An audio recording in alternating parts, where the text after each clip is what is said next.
Dominik Soboslai.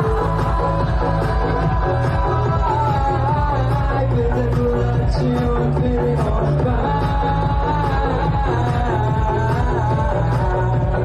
das sind die Ungarn, die in den letzten Jahren für den Ewig gespielt